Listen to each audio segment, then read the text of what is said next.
আমার কলিজার একটা যুবক যদি সাহস কইরা বলতি, ও হাফিজ ভাই, সে আড্ডা ছাইরা যদি একটু নিচে নাইমা ইসামগো পাও ধরতে না, আর দাড়ি কাটতাম না, আর নামাজ ছাড়তাম না। আল্লাহর কসম, আমি লাপটা দিয়া নিচে আইসা পাও ধইরা ফেলতাম, আর নবীরে বলতাম, কিয়ামতের দিন নবী, তোমার উম্মত আমার পাও ধরার শর্তে দাড়ি রাখছে, পাও ধইরা ফেলছি, দাড়িও রাখছে, আমার নবী ফালাইয়া যাইতেন না।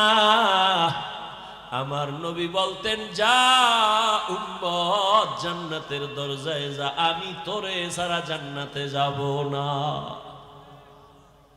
এরে আল্লাহর বান্দারা, আকল নষ্ট হয় নাই রে যুবক, আমিও তোমার মতো যুবক। টুপি পরলে মাথাটা গরম লাগে, তোমার থেকে মোটেও কম বুঝি না। দাড়ির কারণে যৌবনের ভাব চলে যায়, কম বুঝি না। লম্বা জামাটা পরার কারণে শরীর বড় আটকা লাগে, গরম লাগে, কম বুঝি না। ও আল্লাহর বান্দা, তারপরেও কেন টুপি ছাড়ি না, নামাজ ছাড়ি না, বেপরদায় চলি না?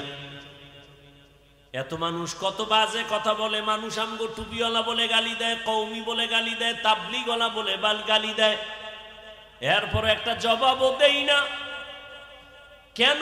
একটাই মাত্র কারণ, এই টুপির কারণে আমাদের বিপদ। বিপদ ওলামায়ে কেরামের তো মারাত্মক কোনো অন্যায় করে নাই, সরকারের আমরা গালি দেই না, খ্রিস্টানের গালি দিয়া বয়ান করি না। বুঝো, হিন্দুদের বিরুদ্ধে আমরা বয়ান করি না, অশালীন কথাও বলি না, এরপরও কেন আলেমের উপরে বিপদ, জেলখানায় যায়, হ্যান্ডকাপ লাগায়? একমাত্র কারণ, আমরা কেন দিনের কথা বলি, মানুষকে নেশার থেকে ফিরাই। যেই কামটা র্যাব, আর্মি, পুলিশ, বিডিআর সরকারের কোটি কোটি কোটি টাকা খাইয়া অস্ত্র হাতে নিছে।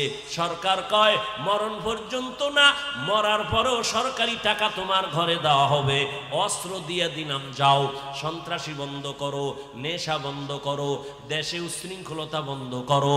এরপরও তারা হিমশিম খায়, কিন্তু কোনো অস্ত্র লাগে নাই, সরকারের 1 টাকাও আলেমের পেছনে খরচ হয় নাই। এই উলামায়ে কেরামরা হাতে পায়ে ধইরা ধইরা এদেশের মানুষগুলো মদ পান করত, বয়ান শুইনা মদ ছাইরা দিছে, বেনামাজি এখন নামাজ পড়ে। ও আল্লাহর গোলাম, আল্লাহর মুহাব্বত নিয়ে চলতেছি, এর একমাত্র উলামায়ে কেরামের অবদান। এই জন্যই বলেছি, উলামায়ে কেরাম তোমার জীবনের আপন বন্ধু, আর কেউ তোমার আপন বন্ধু নাই, সব স্বার্থপর। हकीकत से तू दुनिया बेखबर है, दुनिया की नुमाइश पर नजर है, नमी गुयम के अज दुनिया जुदा बश, बहर कारे के बाशी बखुदा बाश, जिसते दुनिया अज खुदा गाफिल बुदन, नेकमाशो नेकरहो फरजिंदो जन, आब दर कश्ती हालाके कश्तियाँ ताब अंदर जीरे कश्ती पुष्टी। একজনে কয়, হাফিজ ভাই এডি বুঝি না, এডি কি কোন, এডি না কইলে ওয়াজ চলে না। এরকম বহু চালাক আছে না, কথা কোন। বড় জ্ঞানী, বড় জ্ঞানী না হইলে হুজুর গো ভুল ধরে কেমনে? এগুলি বললে কি লাভ? এগুলি বন্ধ করেন। তোমার যুক্তি যদি আমি মাইনা বয়ান শুরু করি, তাহলে প্রশ্ন তো আমারও আছে, আমিও তো তোমার থেকে কম চালাক না। যদি আমার এলেম নাই, কিন্তু তোমার মতো চালাকের সাইজ করার মতো বুদ্ধি আছে, আলহামদুলিল্লাহ। তবে বেয়াদবি জীবনে করি নাই, করব না। আমার জীবনের পুঁজি হলো বেয়াদবি না করা। আমার আব্বা আম্মার দোয়া, আমার ওস্তাদের দোয়া, উলামায়ে কেরামের দোয়া, আল্লাহর রসুলের স্পষ্ট সহিহ হাদিস যে আদব রক্ষা করে জীবন চালাবে, আল্লাহ তার মর্যাদা সবার উপরে উঠাবেন। বিনয়ী জিন্দেগি বড় দামি এক জিন্দেগি। ও যুবক, তুমি যে আমাকে প্রশ্ন করছো ফার্সি এই কবিতাগুলো না বললে কি বয়ান চলে না? কেউ তো বুঝেই না। আমি যদি তোমাকে প্রশ্ন করি, আমি যে হাদিসের ইবারত পড়ি, কোরআনের আয়াত পড়ি, একজনেও তো আয়াত পড়তেই পারে না, তো আয়াত বাদ দিয়ে দেই, হাদিস বাদ দিয়ে দেই। যুক্তির নাম ইসলাম না। এত বড় এলেমওয়ালা ইবলিস আল্লাহর সামনে যুক্তি দিতে গিয়া জীবনটা সব শেষ করলো। অথচ ইবলিস ছিল আল্লাহর কাছে বড় প্রিয় ব্যক্তি। জমিনে এমন কোন ইঞ্চি জায়গা নাই যেখানে ইবলিসের সেজদা পড়ে নাই। ফেরেশতাদের উস্তাদ সেই ইবলিসের আল্লাহ তার ইবাদতে খুশি হইয়া উপাধি দিছে ইবলিস মুত্তাকি, ইবলিস ওলি, ইবলিস আরেফ, ইবলিস বুজুর্গ। কিন্তু আল্লাহর সামনে এলেমের হেডম দেখাইতে গিয়া এক যুক্তিতে ইবলিস জীবনের তরে ধ্বংস হয়ে গেল। এই জন্য যুক্তি দিতে দিতে দিতে দিতে অনেক মানুষ জাহান্নামের দিকে চলে যায়। আর যারা নিজেরে ছোট মনে কইরা চলে, আল্লাহ আমার এলেম নাই, কিছুই নাই, মাওলা আমি তোমার দরবারের একটা কুত্তার থেকেও খারাপ। কারণ একটা কুত্তা মালিকের লাত্তি খাইয়াও মালিকের গোলামি করে। আর আল্লাহ তোমার দেওয়া পানি, তোমার দেওয়া সূর্যের আলো, চাঁদের আলো সব আমি ভোগ কইরাও আমি তোমার হুকুম মানি না। আমার মতো খারাপ কেউ নাই।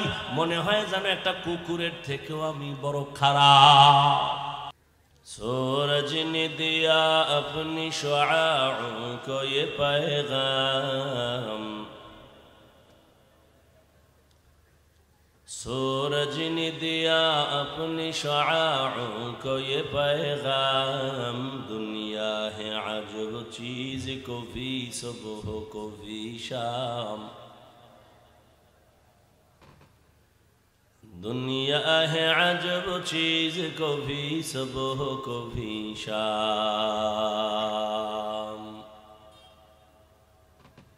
दुनिया में हो दुनिया का तलबगार नहीं हो, दुनिया में हो दुनिया का तलबगार नहीं हो, बाजार से गुजर हो खरीदार नहीं हो, बाजार से गुजर हो खरीदार नहीं हो।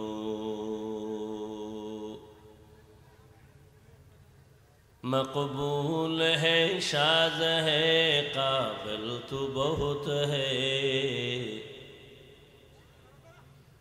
मकबूल है शाज़ है काबिल तू बहुत है, आईना के मानिंदे तू नहीं दिल तू बहुत है, आईना के मानिंदे तू नहीं दिल तू बहुत है। ला इलाहा इल्लल्लाह। मॉनिटरेर साउंड बाড়াও। ला इलाहा इल्लल्लाह।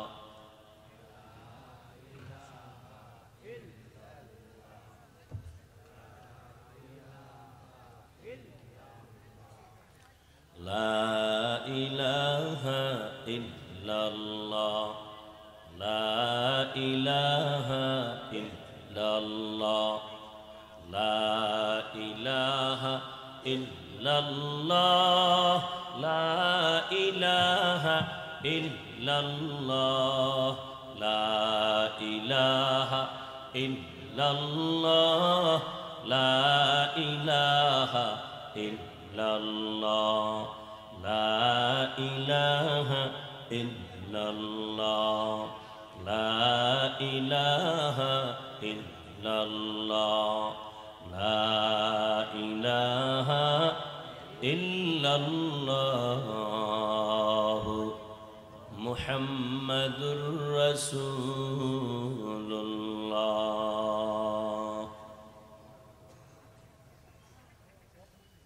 মঈনপুর জামে মসজিদ ও যুব সমাজের যৌথ উদ্যোগে আয়োজিত বার্ষিক ওয়াজ মাহফিল 25শে নভেম্বর 2024। মহতি এ মাহফিলে উপস্থিত মোহতারাম সম্মানিত সভাপতি জনাব ফরহাদ ভুইয়া সাহেব, প্রধান অতিথি আলহাজ এটিএম মিজানুর রহমান সাহেব, অন্যান্য অতিথিবৃন্দ, হযরত উলামায়ে কেরাম, অত্র অঞ্চলের বিভিন্ন স্থান থেকে আগত আল্লাহ পাকের আশিকিন, জাকিরিন, শাকিরিন, মুহিব্বিন, মুরব্বিয়ান এজাম, কলিজার টুকরা আমার সমবয়সী যুবক বন্ধুগণ, স্নেহের ছোট ভাই, পর্দার আড়ালে মাইকের আওয়াজ শ্রবণরতা সম্মানিতা মা ও বোনেরা, আল্লাহ পাকের দরবারে শুকর যে আল্লাহ পাকে ফিতনার যুগে হাজারো লাখো মানুষের মধ্য থেকে বাছাই করে পৃথিবীর শ্রেষ্ঠ মজলিস, উলামায়ে আহলে হকের মজলিস, গুনাহ মাফের মজলিস, তওবা কবুলের মজলিসে আমাদেরকে আল্লাহ কবুল করেছেন, আশা ও বসার তৌফিক দান করেছেন। নিয়ামতের শুকর আদায়ার্থে ঈমানের আওয়াজকে উঁচু করে এক আওয়াজে উচ্চ কণ্ঠে সকলেই কালিমাতুশ শুকর উচ্চারণ করি, আলহামদুলিল্লাহ। এটা মনিটর না তোমার স্টেজে, এই দোনোটার সাউন্ড সমানভাবে উঠাও, আরো উঠাও, একটু পিছনে যান তো।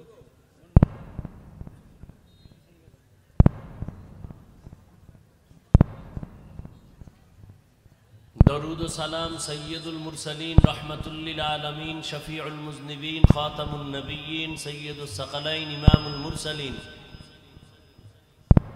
শফিয়ে আজম, রসুল আকরাম, রহমত আলম, নবীউল আরব আল আজম, হাবিব কিবরিয়া, আশরাফুল আম্বিয়া, সৈয়দুল আম্বিয়া, শফিয়ে মাহশর, সাকিয়ে কৌসর, আকায়ে নামদার, মদীনাহ का ताजदार, आफताब नबूवत, फ़ख्र मौजूदात, सय्यदुल मखलूक़ात, हज़रत मुहम्मदुर रसूलुल्लाह सल्लल्लाहु अलैहि व आलिहि वसल्लमेर উপর নবীজির নামে দরুদ পড়লে গুনাহ হবে? বসে আছেন, পড়লেন না কেন? ভাবে আছেন? পড়েন তো একবার সবাই।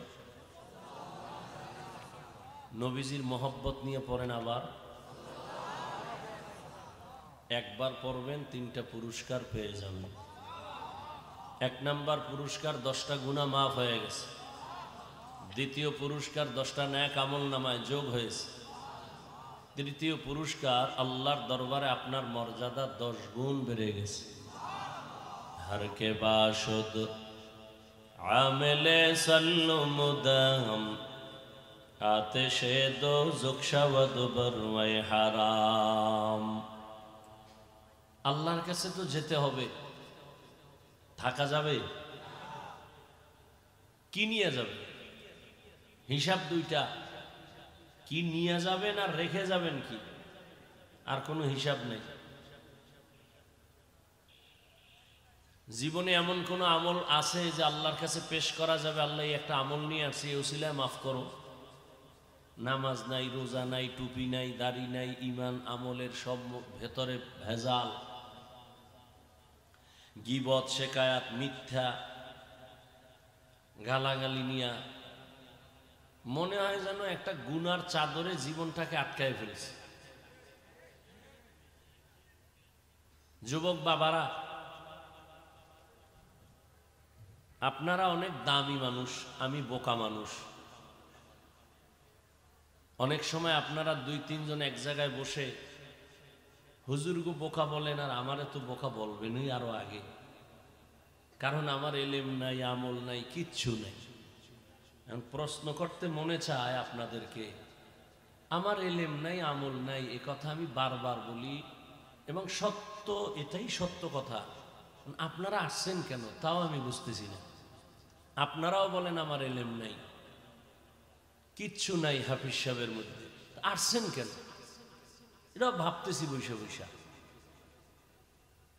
কেসা কাহিনীর ওয়াজ করি, তাও বলেন, তারপরও আসছেন কেন? ভাবেন তো,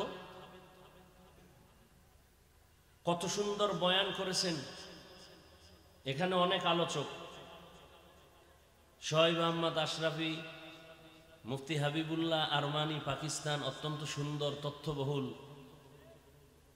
পাকিস্তানি ভাষায় বক্তব্য দিয়েছেন।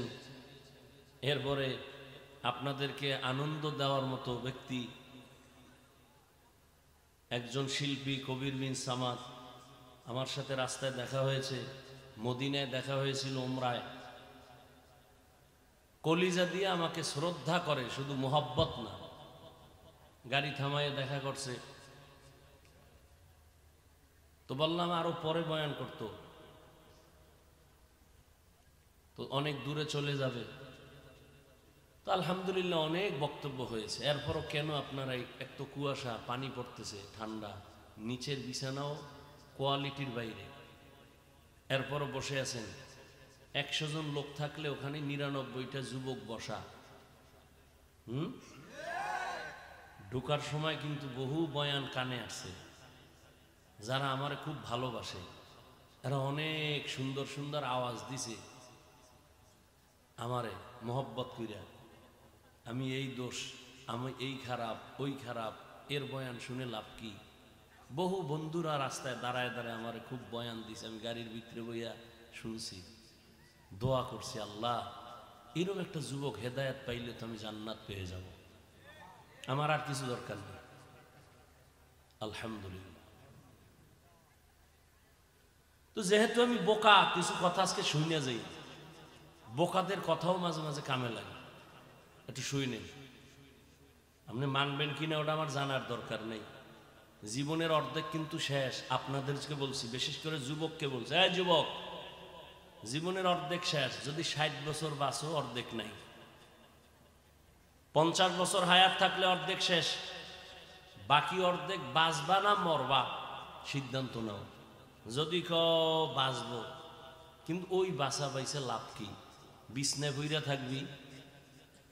কারণ আরো 30 বছর বাঁচতে হলে সুন্দর শরীরের পার্টসগুলো তাজা লাগবে, কানের পার্টস, চোখের পার্টস, হাত। কিন্তু এটি তো 30 বছরের শেষ সীমানায় সে মোবাইল হাতে লইয়া সারাটা রাত দরজা জানালা বন্ধ করে কবিরা গুনাহ, কবিরা গুনাহ, কবিরা গুনাহ করতে করতে করতে করতে চোখের পার্টস নষ্ট, কানের পার্টস নষ্ট, মাথা নষ্ট, ব্রেন নষ্ট, হার্ট নষ্ট, কিডনি নষ্ট। একটা কথাও ফাউল বলছি না এবং হাসির জন্য বলছি না। যদি আকল ঠিক থাকে, কুত্তা শুয়ারের আল্লাহ পাক ভালো মন্দ যাচাই করার জ্ঞান দেয় না, মানুষকে দিছে। একটু ভাবো, ডাক্তারের কাছে যাও, চেক আপ করো, তোমার চোখের পাওয়ার অনেক কমে গেছে, হার্টে ব্যথা, দুর্বলতা, কিডনি ড্যামেজ, তোমার ব্রেন ব্যথা, মাথা ব্যথা অনেক বেড়ে গেছে, চোখে ব্যথা বেড়ে গেছে। মোবাইল দেখতে দেখতে এখন আর পরীক্ষার বই পড়তে পারো না, আধা ঘন্টা দেখলে মাথা ঘুরায়, দেখে সব ধোঁয়া ধোঁয়া ধোঁয়া। কারণ কি করবে, নকল ছাড়া কলম চলবে না পরীক্ষার হলে। তো কি করি, কথা বিদ্যার পৃষ্ঠা সিরা জুতার ভিতরে ঢুকা, বিদ্যার সাথে বেইমানি কইরা ভালো কিছু হবা প্রশ্নই উঠে না। আর আমরা মাদ্রাসায় পড়ছি, একটা বাংলা কাগজের পৃষ্ঠা পইরা থাকলো, এটার এক সম্মানের সাথে উঠে একটা ভালো জায়গায় রাখি।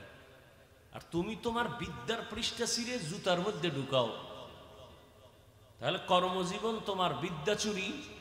তোমার মতো লোক সরকারি চেয়ারে বসলে হবে টাকা চুরি। চুরি শিখছো, বিদ্যার সাথে বেঈমানি করলে ওর কপাল শেষ। আল্লাহ হেদায়াত দান করুন।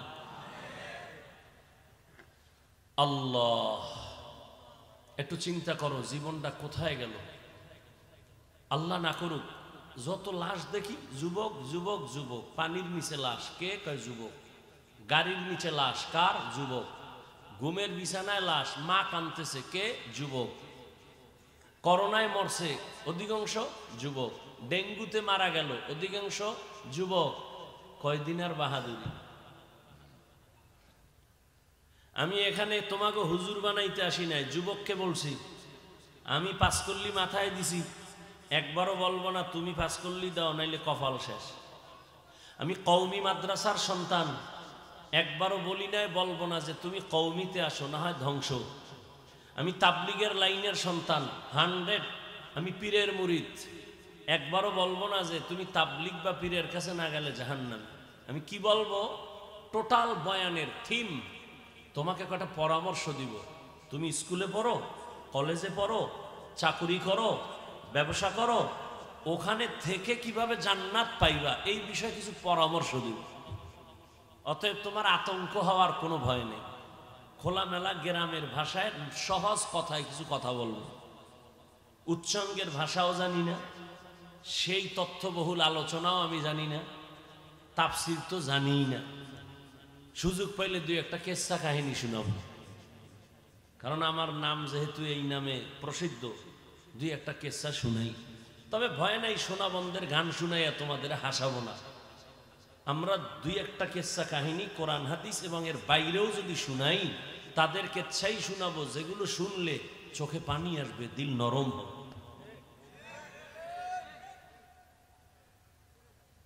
এটা কোন থানা? বুড়িচং থানার ওসি এলাকার থেকে একটা যুবক আসামি অন্যায় করছে, ধৈর্য থানায় নিয়ে আরে ফিডা, এমন ফিডা দিল কিন্তু কোনো কান্না নাই, চোখে পানি নেই, হুদা একটু চিল্লাইল। একটু আগেই বলছি মানুষকে বিবেক দিছে, ভাবো কুত্তা শুয়ারের দেয় নাই, ভাবো থানায় এমন পিটা দিল ওই আসামিকে কাঁদে না। আর স্টেজে আলেম ওলামা আল্লাহ ওয়ালারা বয়ান করে, ময়দানে যুবক কাঁদতেছে হাউমাউ করে। একটু ভাবো তো, ওরে মারলো কে? একটু ভাবো। পুলিশে বেত্রাঘাত করে কাঁদে না, কোরআনের বাগানে মানুষ বসে বসে কাঁদতেছে, কারণ কি? ওরে মারলো কে? একটু ভাবো।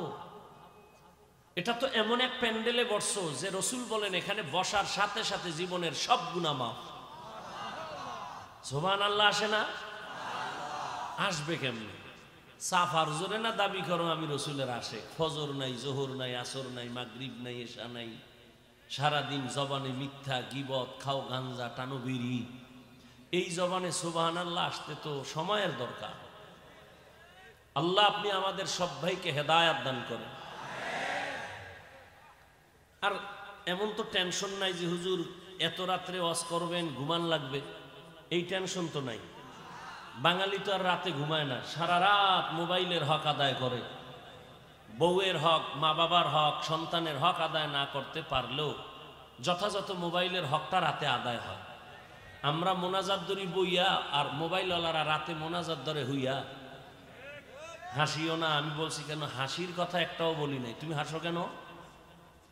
আমি যা বলছি তুমি চিন্তা করলে গভীরভাবে তোমার কান্না উচিত যে আমি এত খারাপ,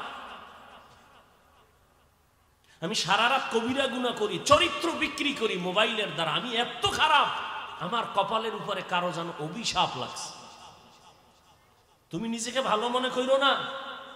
তুমি জানো, আল্লাহ না করুন, বুঝাবার স্বার্থে বলছি, তুমি যদি এখন মরে যাও, কথার কথা, ভিতরে ভিতরে মা কানবে ঠিক, কিন্তু মনে মনে খুশি, হুজুর খুশি, ইমাম খুশি, মুরব্বী খুশি, বাবাও খুশি। কেন জানো? মা মনে মনে কইবে, বাবায় কইব, ছেলেটা আমার ঠিক, কিন্তু ওর চরিত্র এত খারাপ, ও মরে গেছে ভালো হয়েছে, না হয় ওর কারণে আমি সমাজে মুখ দেখাইতে পারি না। এবার বুঝো তো তোমার কপালটা কত খারাপ যে তুমি মরে গেলে মা কাঁদবে ঠিক, কিন্তু মনে মনে খুশি হবে। তোমার চরিত্র এত খারাপ, অথচ তোমার মতো একটা যুবক, ফুটান্ত গোলাপ, গোটা পৃথিবীর জন্য একটা আদর্শ। আল্লাহ তোমাকে এমন মেধা দিছেন, টোটাল বাংলাদেশ কেন পৃথিবীকে কন্ট্রোল করা তোমার মেধার দ্বারা সম্ভব, কিন্তু তোমার কপাল খারাপ করে ফেলেছো এই অল্প বয়সে। আচ্ছা বলো তো, 40 বছর পর্যন্ত প্রত্যেকটা মানুষের চেহারা থাকবে উজ্জ্বল, তোমার 25 থেকে 30 বছর বয়স, তোমার চেহারা নষ্ট কেন? তোমার চেহারার মধ্যে নূর নাই কেন? তোমার দিকে তাকাইলে মায়া লাগে না কেন? গুনাহের কারণে আল্লাহ বেজার হয়ে তোমার চেহারার নূর নিয়ে গেছে। কপাল বড় কঠিন, এর নাম কপাল। যেই রসুলের চেহারা মোবারক, কে বললো একটু আগে? আরমানি মেহমান বলছেন পাকিস্তানের, চাঁদের থেকে সুন্দর রসুলের চেহারা। ওই যে গজল গাইছেন একটা, মেরা নবী চাঁদের থেকে উজ্জ্বল।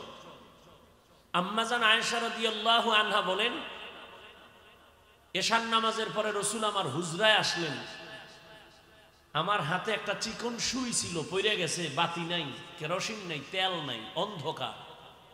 রসুল আসছেন, চেহারা আলোতে পুরা রুম আলোকিত, আমি খুঁটির গোড়ায় সুইটা পেয়ে গেলাম। যেই রসুলকে এক নজর মোহাব্বতের দৃষ্টিতে তাকাইলে এক সপ্তাহে, যেই রসুলের দিকে এক নজরে মোহাব্বতে তাকাইলে জান্নাত ওয়াজিব জাহান্নাম হারাম, সেই রসুলকে 13 বছর দেখছে কাছে বইয়া, বয়ান শুনছে, কালেমা পড়ে নাই। এমন নিকৃষ্ট বেঈমানের নাম কি জানা আছে? কে? এর নাম কফা। আর অন্যদিকে 27 বছরের যুবক তরবারি নিয়ে দৌড়ায় মুহাম্মদের জবাই করবে। নবীজিকে দেখেই তরবারি ফালায় কয়, নবী আমাকে কালেমার রশি লাগায় দেন আর তরবারি দিয়ে কল্লা ফেলে দেন। এর নাম কফা। 13 বছর রসুলকে দেখলো, বয়ান শুনলো, কালেমা পড়ে নাই। আর 27 বছরের যুবক ওমর নবীকে জবাই করতে গিয়া কালেমার রশি পরে গলায় নিয়ে আবার তরবারি নিয়ে দাঁড়ায় গেল। বাইতুল্লাহর পাশে সিনা বরাবর একটা ওয়াল আছে, এটাকে হাতিমে কাবা বলে। মূলত ওই চারকোনার ঘর, এটাও এর অংশই। রসুলের 30 বছর বয়সে কাবা নতুন ভাবে উঠাইতেছিলেন। কোরাইশ বংশের লোকেরা হালাল টাকা দিয়া, যেই পরিমাণ টাকা দিছে ওই পরিমাণ টাকায় এই সিনা বরাবরের অংশ সহ দেওয়াল উঠে না, এই জন্য একটু বাদ দিয়া ওই বাকি অংশ করে ফেলেছে। এটাকে হাতিমে কাবা বলে। তরবারি নিয়ে দাঁড়ায় বলে, এই মুশরিক আর কাফের, 5 মিনিট আগে মুহাম্মদের দুশমন ছিলাম, সন্ত্রাসী, টেররিস্ট, এখন দাঁড়ায় গেলাম, কারা আছো মুহাম্মদের বিরুদ্ধে, আমার তরবারির সামনে দাঁড়াও। মুহাম্মদের প্রয়োজন নাই, আমার তরবারি ফয়সালা করবে, আসো। 39 জন মুসলমান তখন রসুলের সামনে গোপনে ইবাদত করে। 40 নম্বর মুসলমান 27 বছরের যুবক ওমর। ওদিকে 11 জন মহিলা মাত্র মুসলমান। মুশরিকরা কি কয়? মুহাম্মদের কাছে যাইতে মনে চায়, কিন্তু কেমনে যাই? ওর ডানে বামে চারদিকে গরিব মূর্খ মানুষ, এরা আইসা পুরা আটকায় রইছে। আমরা সম্ভ্রান্ত পরিবারের মানুষ, আমরা কেমনে যাই? প্রেস্টিজ নষ্ট হয়, সম্মান থাকে। আমাকে বরিশালে বলে, না খাওয়ার বাহানা ভাজা মাছের ঝোল। একটা কথা আছে, মানে খাইতে চায় না, ভাজা মাছের ঝোল দাও, মানে না খাওয়ার একটা বাহানা। কালেমা তো পড়বে না, মুহাম্মদের উপর হুদ দোষ চাপায়। আবু জাহিল্লা হাতের মুষ্টিতে পাথর লয়, কে ভাতিজা বলতে পারো কি আছে? নবী বলে, পারি না। পারলে কি হবে? আমি এখন নবী মানবো, কালেমা পড়ব। নবী বলে, আমি বলতে পারবো না। কেন পারো না ভাতিজা? নবী বলেন, আমি তো গাইবের মালিক না, গাইবের মালিক তো আল্লাহ। তবে আমি এতটুকু বলি, এই হাতের মুষ্টিতে যা আসো একটু আওয়াজ দাও তো। যখন নবী কথা বলছেন, পাথরগুলো কালিমায় শাহাদাত পড়তে শুরু করলো। আবু জাহিল্লা পাথর মাটিতে ফালায় কয়, তুমি ভাতিজা জাদুকর, এটা ভাবি না। এর নাম কফা। আল্লাহ হেদায়াত দান করুন।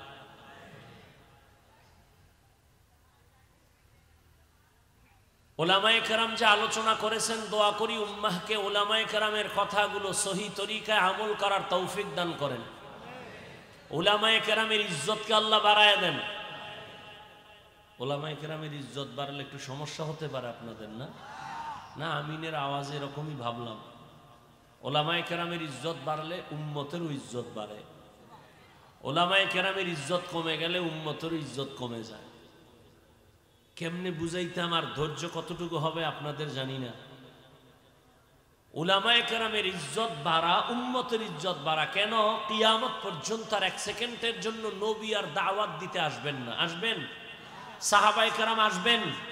আইম্মায়ে কেরাম, ইমাম আবু হানিফা, ইমামে আজম, ইমাম শাফিঈ, ইমাম মালিক, ইমাম আহমদ বিন হাম্বল, ইমাম বুখারী, ইমাম মুসলিম, ইমাম তিরমিজি, কেউ আসবেন না। বড় বড় আউলিয়া এরাও আসবেন না।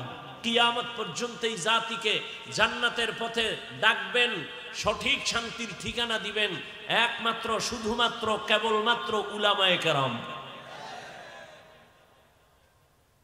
অতএব কারণ এই উলামায়ে কেরামকে মাথার মুকুট বানায় যে রাখবে সে দুনিয়াতেও ধন্য পরকালেও ধন্য। আর উলামায়ে কেরামের সাথে যে বেয়াদবি করবে ও মরার আগে মরে যাবে, তার মানে রুহু থাকবে দেহ থাকবে না, বিছানায় পঙ্গু হয়ে পড়ে যাবে। এই বাংলাদেশে যত ঝামেলা দেখো একমাত্র আলেমদের সাথে বেয়াদবির ফলাফল। একটু আগে বলে আসছি আর এক জায়গায় মাগরিবের পরে যে আওয়ামী লীগ গেছি গিয়া লাফাইস না, শিক্ষানে জুলুমের ফলাফল এমনই হতে পারে। লাফাইও না, শিক্ষা না। তুমি জুলুম করলেও কিন্তু খবর আছে।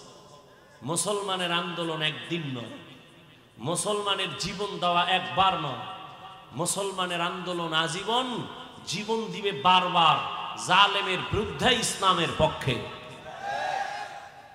আর তুমি নাকে তেল লাগায় ঘুমাও দেশ স্বাধীন, আর ঢাকার শহরে মা বোনেরা স্লোগান দিচ্ছে সাংবাদিকের সামনে, আমগো দেহ ব্যবসার অধিকার আবার ফেরত চাই। তুমি নাকে তেল লাগায় ঘুমাও। মুসলমানের সন্তান আরামে সেদিন ঘুমাবে নিশ্চিন্তে যেদিন এদেশের ময়দানে মাঠে ঘাটে উলামায়ে কেরাম কলিজা খুলে কোরআনের বয়ান করবেন, কোন সুদখোর আর বেনামাজির অনুমতি নিতে হবে না।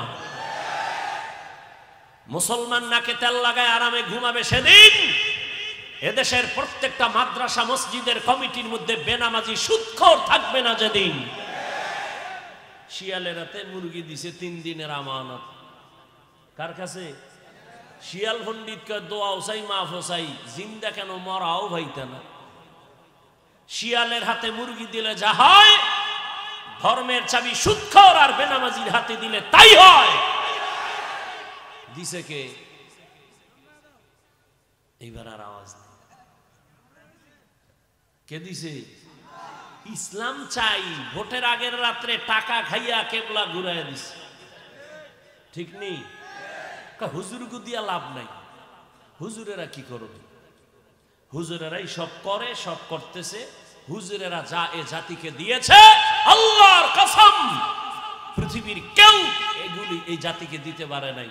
যদি বলো হ্যাঁ দিছে, আমার জবাব 5 টাকা দিছে, 5000 টাকার হয়রানি করেছে। উলামায়ে কেরাম নিঃস্বার্থভাবে দিয়েছে। সারা জীবন উলামায়ে কেরাম সরকারি চাকরি করে, বেসরকারি চাকরি করে। ডিউটি কত ভাই? কয় ঘন্টা বলেন না কেন? আর একজন ইমাম মসজিদে খেদমত করে কত ঘন্টা? 24 ঘন্টা। রিমান্ডের শাস্তির মধ্যে থাকে। একক তো নামাজে দেরি হইলে রিক্সা ড্রাইভার কয় গেছিলেন কই? ইমাম সাহেব কয় কে তুমি? কয় রিক্সাওয়ালা। তোমার পাওয়ার 5 টাকা বেতন দেই মাসে।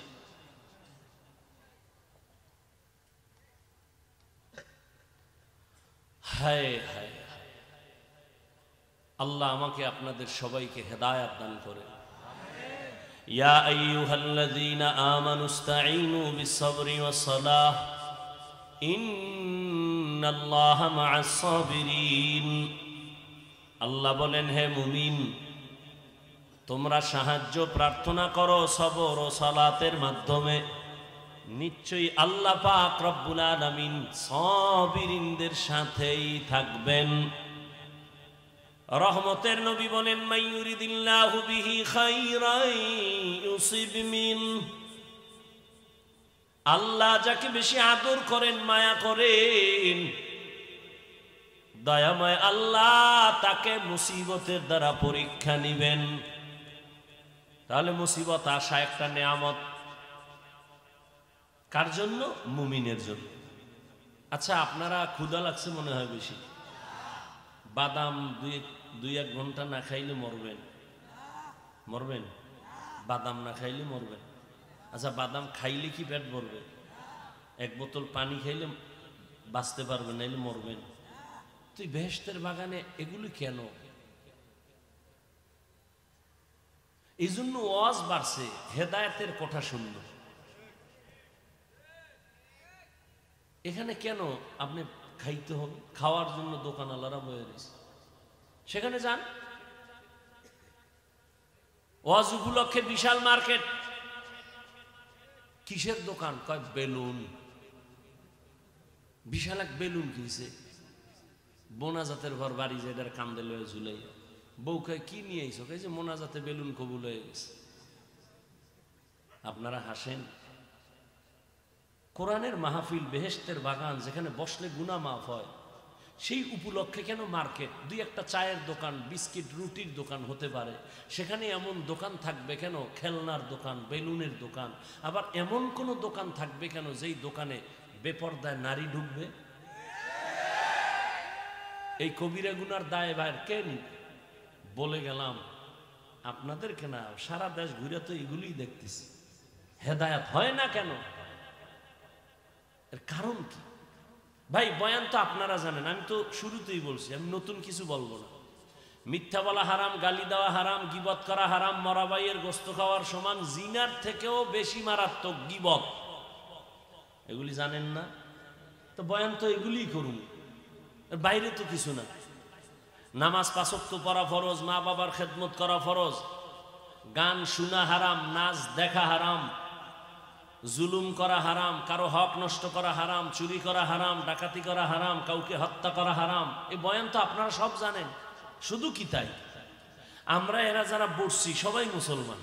আপনার আল্লাহ আমার আল্লাহ এক না আলাদা? আপনাদের নবী আমার নবী, সত্য কথাটা মানেন আর না মানেন, অন্তত একটু স্বীকার করেন। আপনার নবী আমার নবী, আপনার আমার কোরআন, আপনার হাদিস আমার হাদিস, দুনিয়াতে আসছি সিস্টেম এক, আপনার ধর্ম আমার ধর্ম, কালেমা, কাবা সব এক। দুনিয়াতে আসছি সিস্টেম এক না? কুমিল্লাওয়ালারা লঙ্গি বইরে জন্ম নিছে, সব এক। বিদায়বেলা কাফনের সংখ্যা হবে ৩টা, মহিলাদের ৫টা। বক্তা হিসাবে একটা কাফন সম্মানে কেউ বাড়াবে না, গরিব হিসাবে কেউ একটা কাফন কমাবে না। কালার হবে আলাদা না? কালারও এক। কাফনের উপরে লেখা থাকবে বড় হুজুরের লাশ, লেখা থাকবে এটা কোটিপতির লাশ। এত ভাব কেন? আজকে আমি বক্তা বক্তা ভাব, তুমি ক্ষমতা টাকার ভাব। এই ভাবে কি হবে? সাদা কাফনে ঢুকলে সব বাহাদুরি শেষ।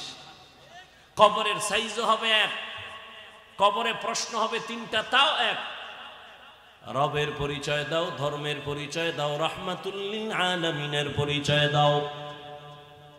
রহমতের নবী বলেন এই ৩টা প্রশ্নের জবাব যারা দিয়া দিবেন তাদের কবর হবে রওজাতুম মির রিয়াজিল জান্নাহ। আর এই ৩ প্রশ্নের জবাব যারা দিতে পারবে না তাদের কবর হবে হুফরাতুম মিন হুফারিন নার। কারা পারবে এই প্রশ্নের জবাব? হুজুরেরা। কোনো গ্যারান্টি নাই হুজুর জবাব দিতে পারবে। যদি গ্যারান্টি থাকতো তাহলে ১০ জন সাহাবা জান্নাতের টিকিট হাতে নিয়ে সারা জীবন আবার কান্না করে কাটাইতেন না। রহমতের নবী বলেন আমি আয়েশার হুজরায় শান নামাজের পর ঘুমাই, আমি ঘুমাইলে আমার চোখ বন্ধ থাকে কিন্তু আমার অন্তর ঘুমায় না। রাতের গভীরে হঠাৎ আমার কান সজাগ হয়ে গেছে, কে যেন আমার মাথার পার্শ্বের মসজিদে নববীতে কান্না করে। এই আর একটা কথা বলি নাই, এই জন্য উঠতেছে মনে হয়। বয়ান বক্তার এলেমের আমলের বাহাদুরিতে বয়ান হয় না, সম্পূর্ণ বয়ান নির্ভর করে শ্রোতাদের অন্তরের মোহাব্বত আর আকর্ষণের উপর। জানি না এখানে আপনাদের অন্তরের কি অবস্থা।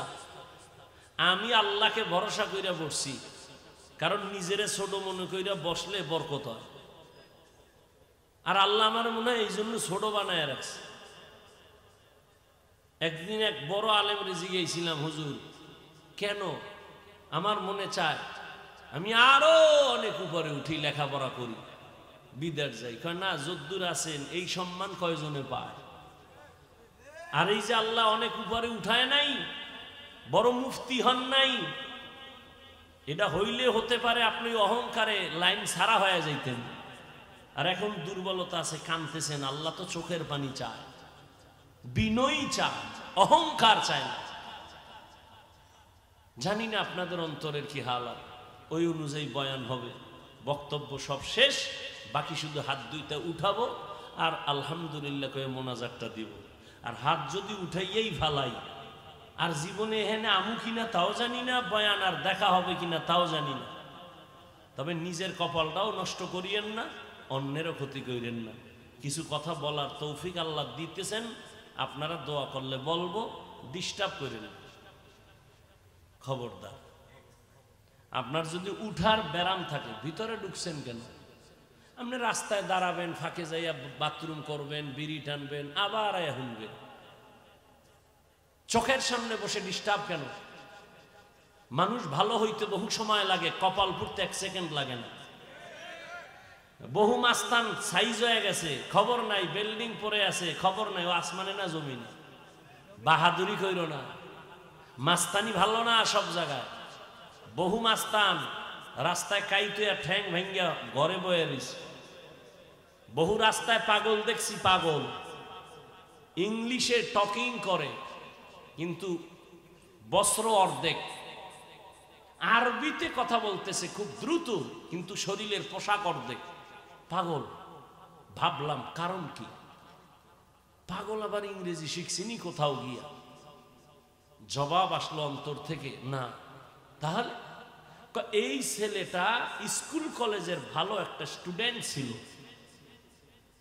শিক্ষকের সাথে না হয়, মা বাবার সাথে না হয়, কোনো মুরব্বীর সাথে বেয়াদবি করে পাগল হয়ে গেছে। মাদ্রাসার কোনো ভালো ছাত্র ছিল, বেয়াদবি চূড়ান্ত পর্যায়ে করার কারণে আল্লাহ ওরে পাগল বানাই দিছে। পাগল বানাইতে কি বেটা তোরে আলাদা মেডিসিন লাগে? ব্রেনের একটা তার আউলে গেছে, সব শেষ, কিচ্ছু লাগবে না। ঘুমের থেকে উঠে দেখবি দুনিয়া পুরাটা অন্ধকার। মাকে বলবি, আম্মু আমি তো চোখে ঝাপসা দেখি, কি হইল? আম্মু কান্না করে, আর মাওলায় না দিলে আর হবে না।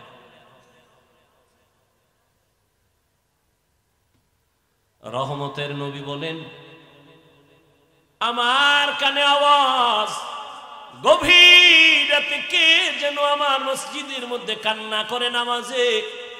আমার ঘুম ভেঙ্গে গেল, আমি উঠলাম, উঠি আমি বাহিরে গেলাম, নজর করে তাকায় দেখি জান্নাতের 1 নাম্বার সাহাবী আবু বকর নামাজের গভীরে দাঁড়ায় দাঁড়ায় কান্না করতেছি। নামাজ শেষে আমি জিজ্ঞাসা করলাম, হে আবু বকর,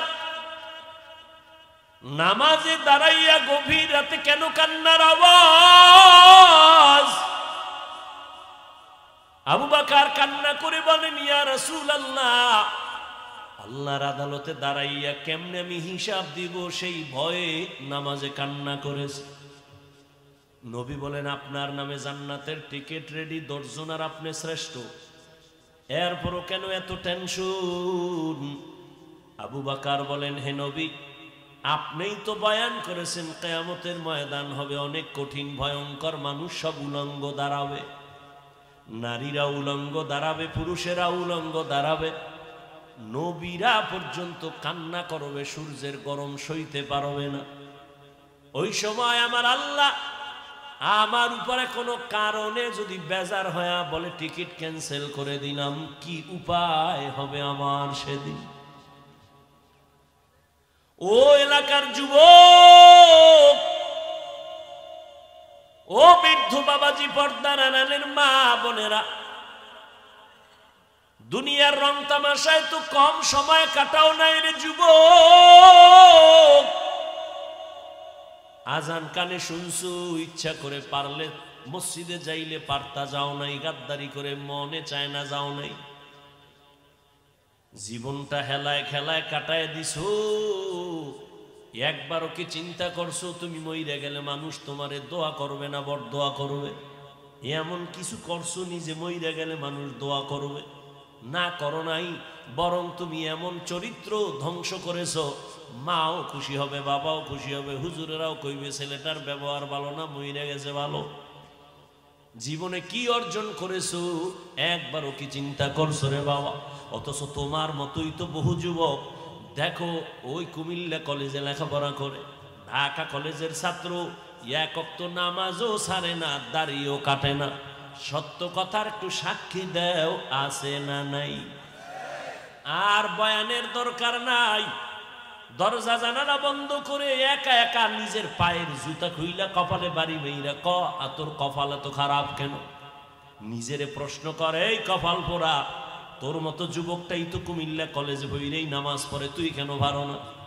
তোমার মতো যুবক তো রাস্তায় গাড়ি চালায়, ড্রাইভারি করে নামাজ পড়ে, তোর কপালে তো খারাপ কেন, তুই কেন পারো না? তোর মতো যুবক জাহাঙ্গীরনগরে পড়ে, ঢাকা বিশ্ববিদ্যালয়ে পড়ে, পাগড়ি লাগানো, পেছন থেকে তাকাইলে মনে হয় যেন মসজিদের খতিব, অথচ জীবনেও মাদ্রাসার বারান্দায় যায় নাই। এমন কেন হইছ রে বাবা? কলেজে বইরা কয়ে ওলামায়ে কেরামের রং লাগাইছি। আমাকে হুজুরের বয়ান দরকার নাই, তোমার লাইনের যুবক দিয়ে তোমাকে তুমি সাইজ করো। আর যদি কও না হাফিজ ভাই যা বয়ান টয়ান করেন এগুলো তো যা বুঝি এটি হাসা মিশা সব আউলানো, তাহলে কোরআন শরীফ থেকে খালি একটা ভুল বাড়ি করে দাও, এখন দাড়িটা কেটে ফেলবো, প্যান্ট শার্ট টাই লাগায় এখন নাম রাস্তায় নাচ গানে নেমে যাও। কারণ আমাদের সবকিছুর মূল কোরআন। আল্লাহ আছে এক, দলিল কোরআন। কিয়ামত হবে দলিল কোরআন। জান্নাত আছে দলিল কোরআন। জাহান্নাম আছে দলিল কোরআন। সবকিছুর মূলে কোরআন। কোরআনে ভুল হলে সব ভুল, একটা ভুল বের করে দাও আর আল্লাহর পথে ডাকবো না। কিন্তু তুমি কেন ১৫০০ বছর পর্যন্ত বড় বড় পণ্ডিতেরা অপচেষ্টা কম করে নাই কোরআনের ভুল বের করার জন্য। ভুল বের করতে গিয়া নিজের জীবনের ভুল ধরা পড়েছে, মাথা নত করে কালেমা ওয়ালা মুসলমান হয়ে গেছে। তোমার ধর্মের কিতাব কোরআন দেখে বিধর্মী মুসলমান হয়, কিন্তু কি হলো রে যুবক, তুমি কেন নামাজ পড়ো না? কি তোমার সমস্যা বলো? কেন তুমি নামাজ পড়ো না? তোমার পেছনে দেখছো নি কতগুলো টুপিওয়ালা মেহনত করে, তাবলিগওয়ালাদের মেহনত, পীর মাশায়েখের মেহনত, জুমার দিন খতিবের মেহনত, আমগো বক্তাদের মেহনত। সারাটা বছর সারা দেশে দৌড়াই, কুত্তার মতো দৌড়াই। ৩ ঘন্টা মাত্র ঘুমায়া কুমিল্লা আসছি, এইভাবে দৌড়াচ্ছি। কালকে এই টাইমে বয়ান করতেছিলাম রংপুর শহরের উপর। বাবা এখন এখানে আছি, কালকে আর এক জায়গায় বয়ান করতে গিয়ে তো মাস্তানি দেখাই না রে বাবা। আমি তো একটা মানুষ, তুমি তো আমারে কম গালি দাও না তাও জানি, কি পরিমাণ আমার বিরুদ্ধে লেখো তাও জানি। এরপরও কেমনে নরম হইয়া কথা বলি, মনে হয় যেন আমি তোমার টাকার কেনা একটা গোলাম। এত নরম হইয়া কথা বলতেছি, আবার ফাঁকে ফাঁকে মাফ চাই, মনে কষ্ট নিও না, মাফ করে দিও। আবার মোনাজাতে কান্না করি, আল্লাহ মাফ করে দাও। শুধু আমি না, সব ওলামায়ে কেরাম এইভাবে পাও ধইরা বয়ান করে। কি অবস্থা! তুমি আমার সামনে যখন আসো, আমি হাসি মুখে, আলেম ওলামা সবাই হাসি মুখে সালাম দেয়, অথচ তোমার মতো বুদ্ধি নিয়ে যদি চলতাম, মাস্তানি ভাব নিয়ে চলতাম, সামনে আসলে বলতাম তাড়াতাড়ি ৫ হাত দূরে চলে যা, তোর শরীর থেকে গন্ধ আসে, তুই নামাজ পড়ো না, প্রস্রাব করে পানি লও না, সর। কিন্তু না, জানি, সব জানার পরও কিন্তু তোরে বুকে লাগায় একটা আলিঙ্গন করছি, ঘৃণা করি নাই।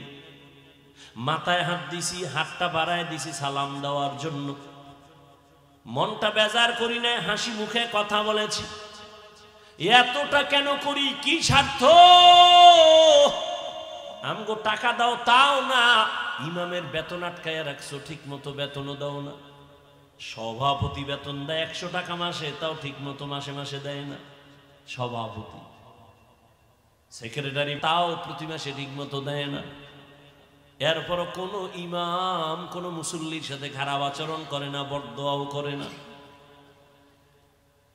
এত সুন্দর বুঝানোটা যদি আমি হিন্দুদের মন্দিরে গিয়ে বুঝাইতাম রে যুবক,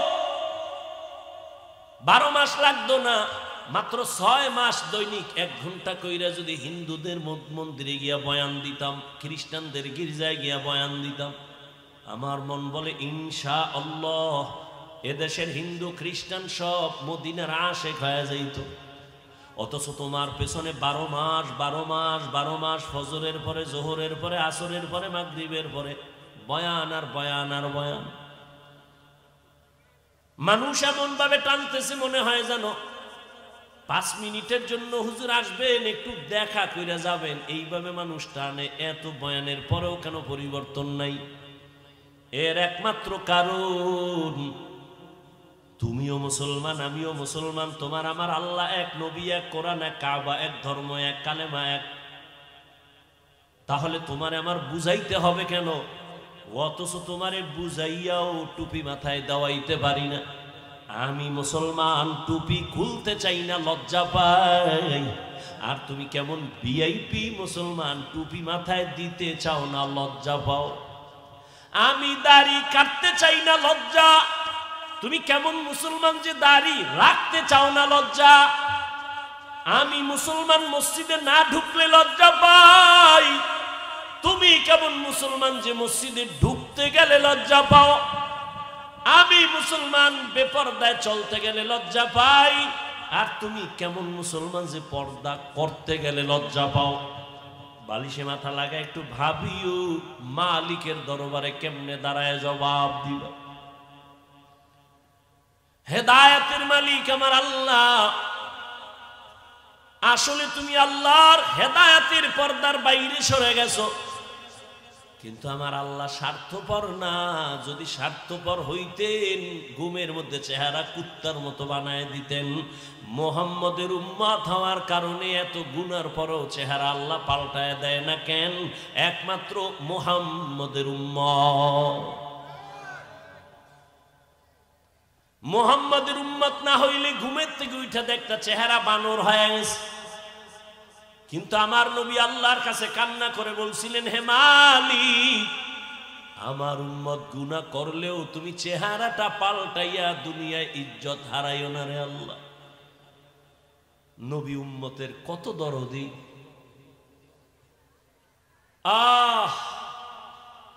জীবনে সব পাইছো, আল্লাহরে পাও নাই তো কিছুই পাও না। একদল কান্দে সব হারাইছি,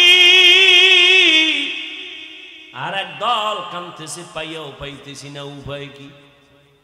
কিন্তু যাদের কাছে কোরআন আছে, নবীর আদর্শ আছে, এদের মাথায় কোনো টেনশন নাই। আগেও যেমন এখনো তেমন, ভবিষ্যতেও তেমন। চেয়ারম্যানের চেয়ারের মেয়াদ শেষ, আর নবীর আদর্শওয়ালা টুপিওয়ালা আলেমদের চেয়ারের কোনো মেয়াদই নাই। আবার শেষ কিসে? কারণ টাকা দিয়া সম্মান কিনলে ফুলের মালার পরে আবার জুতার মালাও আছে। আর আমার আল্লাহর দেওয়া সম্মান যদি পায়, দুনিয়ায়ও বাদশাহ, পরকালেও বাদশাহ। আল্লাহ পাক বলেন, ও মুমিন, সাহায্য চাও সবর ও সালাতের মাধ্যমে। আমি আল্লাহ সাবিরিনদের সাথেই আছি, কোনো ভয় নাই। নবী বলেন, আল্লাহ যারে বেশি মায়া করেন তাকে পরীক্ষা করবে মুসিবতের দ্বারা। স্বামী আর স্ত্রী ঘরের মধ্যে বৈশা মহব্বতের আলাপ করে, হঠাৎ করে স্ত্রী একটা ভালো বাবার মেয়ে স্বামীরে পরীক্ষা করার জন্য ডাক দিয়ে কয়, ও স্বামী আমার, তুমি আমারে কেমন মহব্বত করো, ভালোবাসো বলো। স্বামী বলে, তুমি আমার জান, তোমারে নিয়ে আমার জীবন আর মরণ। তুমি আমারে যা বলবা আমি রেডি, যা চাও তাই দিব, আমার চাইতে দেরি পাইতে আমার থেকে দেরি হবে না। স্ত্রী পরীক্ষামূলক কয়, সত্যি? কয় সত্যি। যা চামু দিবি? কয় দিবি। কয় তালাক দে। স্বামী বলে, কি বলেছ রে বিবি, এটা কেমন করে সম্ভব? ওয়াদা করেছো চাইলেই দিবা, দাও, তালাক দাও। বলে, মরে যাব তারপরও তোমারে তালাক দিব না। দুইজনার ভেতর একটু মৃদু ঝগড়া শুরু হয়ে গেছে। সমাধানের জন্য নবীর দরবারে রওনা। রাস্তার মাঝে যাইয়া হঠাৎ করে স্বামী বেচারা রাস্তার পাশে পইরা গিয়া পা ভেঙ্গে গেছে। নুজহাতুল মাজালিসে ঘটনা আছে। স্বামী বেচারা একটা চিৎকার দিয়ে কয়, আমারে ধর, আমি মইরা গেলাম, সহ্য করতে পারি না, পা ভাঙ্গা ব্যথা। স্ত্রী হাতটা ধইরা কয়, চল, নবীর দরবারে যাওয়ার দরকার নাই, বাড়ি চলো। বাড়ি যাইয়া স্বামীর হাত ধরে কয়, স্বামী আমারে মাফ করে দাও, আমি যে তালাক চাইছিলাম কথাটা ফিরায় নিলাম, উড্ড করে নিলাম। স্বামী ডাক দিয়া কয়, বিবি তালাক কেন চাইছো? আবার চাওয়ার পরে কেন আবার উড্ড করে নিতেছো, কারণ কি? স্ত্রী বলে, তুমি কি নবীর হাদিস শুনো নাই? কি? নবী বলছেন, আল্লাহ যারে বেশি ভালোবাসবেন মুসিবত দিয়া তার একটু পরীক্ষা নিবেন, চোখের পানি নিবেন। আমি তোমার ঘরে আসছি আব্বা আম্মার মায়া সারিয়া, তোমার ঘরে এত বছর ছিলাম, কোনো মুসিবত দেখি নাই, কান্নাও নাই। যেখানে মুসিবত নাই ওখানে খোদার রহমত নাই, যেখানে আল্লাহর রহমত নাই সেখানে আমিও থাকতে চাই না। কিন্তু রাস্তার মাঝে যাইয়া যখন তুমি পা ভেঙ্গে চোখের পানি ছেড়ে কাঁদছো, আমার মালিকের রহমত তোমার উপরে চলে আসছে, তোমার আল্লাহর পরীক্ষা শুরু হয়ে গেছে, রহমত নেমে আসছে। আমি নিয়ত করেছি যেখানে মুসিবত আছে ওখানে রহমত আছে, আর যেখানে আল্লাহর রহমত আছে সেখানে আমিও আছি। জিন্দেগি মে বন্দগি তু কর নহি, जिंदगी में बंदगी तू कर नहीं, जिंदगी बे बंदगी शर्मिंदा है, जिंदगी बे बंदगी शर्मिंदा है। খারাপ লাগে? এই যুবক ঘুমাও, এটার লাগে একটু একতারা হইলে মজা লাগতো না? গানের তার কানে লাগাইয়া ঘুমাইতেছ রে যুবক, 5টা সেকেন্ড যদি ভাবতি যে ঘুমের মধ্যেও তো আজরাইল আসে, আমার রুমের মধ্যে যদি আজরাইল অন্ধকারে আইসা দেখে আমার কানের মধ্যে গানের তার লাগানো, হেডফোন লাগানো, আমি মুসলমান, আমি মালিকের দরবারে কেমনে জবাব দিব? রহমতের নবী বলেন, ঢোল বাদ্যের আওয়াজ যদি পাও কানে আঙ্গুল দিও, এটা শয়তানের আওয়াজ। আর এমন কোন গান নাই যে গানের আওয়াজে মানুষের গুনার দিকে আকর্ষণ বাড়ে না। কিন্তু বাবা আজকে একটা দাবি কইরা যাই, পারলে মানিও। আবদার, অর্ডার নয়, আবদার। কলিজা দিয়ে একটা আবদার করি রে যুবক, আমার বয়ানে তো মোবাইল বন্ধ করবি না। মক্কার ইমামাইয়াও যদি তোরে 1 লাখ টাকা দিয়াও কসম করায় কোরআন মাথায় নিয়ে, তারপরেও মোবাইল ছাড়বি না। মা ছাড়তে রাজি, বাপ ছাড়তে রাজি, মোবাইল ছাড়তে রাজি না। যেহেতু চালাবি, এই মোবাইল নিয়ে মরবি, ওয়াদা করছো, তাহলে আর কেমনে ফিরাম? তবে একটা আবদার করি, সারা রাত্র তো মোবাইলের ডিউটি নিয়েই থাকো, যখন ডিউটি শেষ হয়ে যাবে নিয়ত কইরা ফেলাইছে এখন ঘুমাবো, মোবাইল অফ, ঠিক ওই সময় আমার আবদারটা পারলে একটু রক্ষা করিও। মাঝে মাঝে যখন তুমি ঘুমায় যাবা, তোমার এখন ডিউটি শেষ, ওয়াদা ছিল কথা বলবা, তাও শেষ, এখন দুজনে রেস্টে যাইবা। রেস্টে যাওয়ার আগে মোবাইলের মধ্যে একটু সার্চ দিও, ইউটিউবে গিয়ে লিখবা কোরআনের তেলাওয়াত, দেখবা মক্কা মদিনার ইমামদের তেলাওয়াত চলে আসবে। তুমি একটা তেলাওয়াতের মধ্যে টাচ কইরা চালু কইরা বালিশের পাশে মোবাইলটা ফালায় দিও। এবার তুমি তোমার ইচ্ছা মতো ঘুমায় যাও, কোরআনের তেলাওয়াত চলতে থাকবে, তুমি শুনতে শুনতে ঘুমায় যাও। একদিন তুমি নিজে কানে ধরে ওয়াদা করবা, জীবনে আর গান শুনবো না, তেলাওয়াতে কলিজা এমন ভাবে টানবে চোখের পানিগুলো পড়তে থাকবে। মাঝে মাঝে অনুরোধ করি একটু দেখিও, কই মোবাইল তো আমিও চালাই, তোমার থেকে দামিটাই চালাই, কিন্তু না, আলহামদুলিল্লাহ বুঝাবার জন্য বলি, অহংকার না রে বাবা। গোয়েন্দা বিভাগের লোকেরাও যদি মোবাইলটা নিয়ে চেকিং করে, কোনোদিন আমার মোবাইল একটা ফেসবুক পাবে না, আইডি পাবে না। গত ঈদে বাড়িতে গেছিলাম, রমাজানে দেশে কুয়াকাটা, আইসা ইউটিউব মাঝে মাঝে দুই একটা ওয়াজ শুনতে গিয়া দেখি মেয়েদের অ্যাড আসে, ইউটিউব ডিলিট করে ফেলাইছে। কয়েকদিন খুব খারাপ লাগছে, একটু ওয়াজ মাজ হুন্মু বড় বড়দের খুব খারাপ লাগছে, কিন্তু এখন সইয়া গেছে। আজও পর্যন্ত মোবাইল ইউটিউব আর ডাউনলোড করি নেই। মাওলার কাছে এমন একটা মোনাজাত নাই যে বলি না আল্লাহ মোবাইলের গুনাহ থেকে বাঁচাও। বড় কঠিন এক পরীক্ষা মুমিনের জন্য এই মোবাইলের গুনাহ থেকে বাঁচা, বড় কঠিন এক পরীক্ষা। তুমি একটা ওয়াজ দেখবা, সেখানে মেয়েদের অ্যাড চলে আসে। অর্থাৎ গোটা দুনিয়ার আন্তর্জাতিক চক্রান্ত মুসলমানকে টার্গেট করে আছে। হুজুর ইমামতি করবা, কিন্তু ভেতরের নামাজ পড়বা ঠিক, কিন্তু ভেতরের রুহু থাকবে না। রুহু ছাড়া দেহের যেমন দাম নাই, ঠিক নামাজের রুকু আছে, সিজদা আছে, তাসবিহ আছে, কিন্তু নামাজের একটা রুহু আছে। ওই দিকে আবার কখন বয়ান করব যে নামাজের আবার রুহু কি। ওলামায়ে কেরামরা হাদিসটার ইবারত পড়ি, এতটুকু বুঝবেন।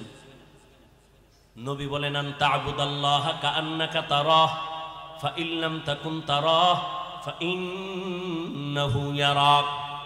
রহমতের নবী বলেন তুমি এমন ভাবে নামাজে বা ইবাদত করো যেন তুমি নিজে আল্লাহকে দেখো।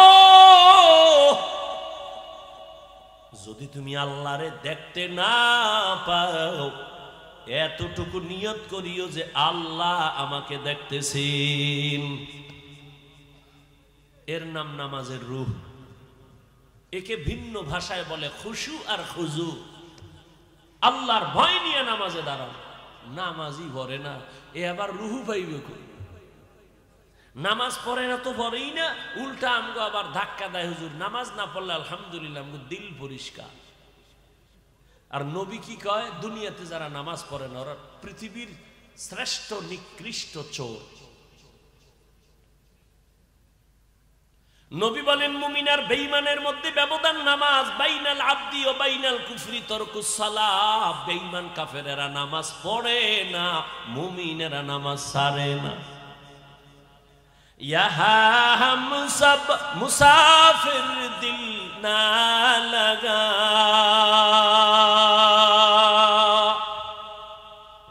আহলে দিল কি নজর সে রূহ करता जा। यहाँ हम सब मुसाफिर दिल ना लगा, अहले दिल की नजर से रूह करता जा। शाह दौलत सब फकीर गर नेक नेहे, शाह दौलत सब फकीर गर नेक नेहे। जिंदगी में बंदगी तू कर नहीं,